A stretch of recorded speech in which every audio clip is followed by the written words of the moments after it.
भारत के wild life क्षेत्र में सबसे ज्यादा फोटो खींची जाने वाली बिल्ली है बाघ। लेकिन आप सभी लोग वाइल्ड लाइफ फोटोग्राफर्स हैं और आपने अलग अलग जंगलों में अलग अलग बाघों के साथ बहुत समय व्यतीत किया है। क्या आपको कभी ऐसा महसूस हुआ है कि आप बाघों की फोटो खींचते खींचते बोर हो गए हैं? तो इसका मतलब बिल्कुल ऐसा नहीं है कि मैं बाघों से बोर हो गया हूं। मैं बाघों की बहुत इज्जत करता हूं और आज भी मैं उनका बिहेवियर और उनकी सुंदरता देखते देखते घंटों बिता सकता हूं।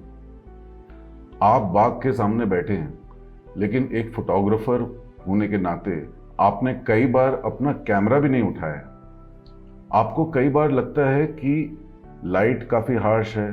आपको कई बार लगता है कि आपका बाघ एक सीमेंटेड वाटर होल में बैठा है और आपकी फोटो नेचुरल नहीं लगेगी।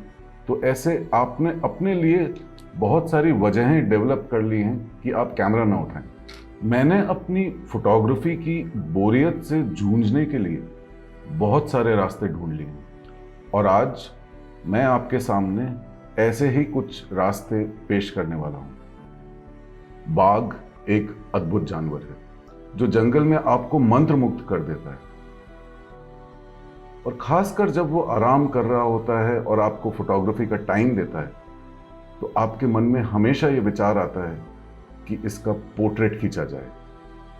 और फिर निकलते हैं आपके बड़े लेंसेज। लेकिन अगर आप बाघों के शरीर और आकार को बहुत बारीकी से देखें तो बाघों के शरीर का एक एक अंग एक फोटो के समान ही है।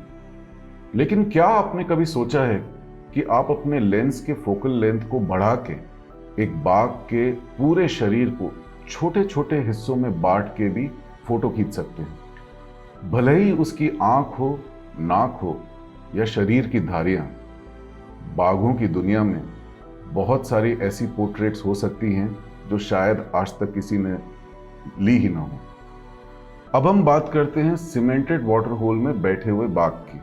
मैं ये मानता हूं कि ऐसी फोटोज अननेचुरल लगती हैं, लेकिन अगली बार जब भी आपको ऐसा कुछ मिले आप ये चीज गौर करिएगा कि सीमेंटेड वाटर होल का पानी स्थिर रहता है और उस पानी की स्थिरता का आप उपयोग कर सकते हैं रिफ्लेक्शंस के साथ खेलने के लिए।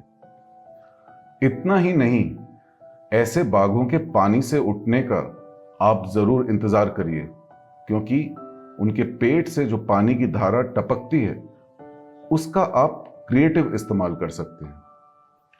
मुझे ये आशा है कि आपको लगातार प्रैक्टिस से आप ही की द्वारा खींची हुई फोटो को देख के ये हैरानी होगी कि आपने क्या अजूबा कर दिखाया है। कई बार आप बाघ देख तो लेते हैं, लेकिन वो झाड़ियों में आराम से सो रहा हो। यहां पर भी आप झाड़ियों को अपने एडवांटेज में लीजिए और कुछ नई फोटोज के साथ क्रिएटिविटी दिखाइए। इसके लिए दोबारा से आपको ज्यादा से ज्यादा फोकल लेंथ की जरूरत पड़ेगी, और क्या पता आप कुछ ऐसी तस्वीरें बनाएं जो आपके पोर्टफोलियो में अभी तक ना हो। तो अगली बार जब आप किसी फुल डे सफारी में जाते हैं और आपका बहुत जम के पैसा खर्च होता है और आपको एक बाघ दिखता है जो सो रहा है, उसके साथ सो मत जाइएगा। अपनी क्रिएटिविटी को यूज करिए, क्योंकि हर सोते हुए बाघ में भी एक बेहतरीन फोटो छुपी हुई है।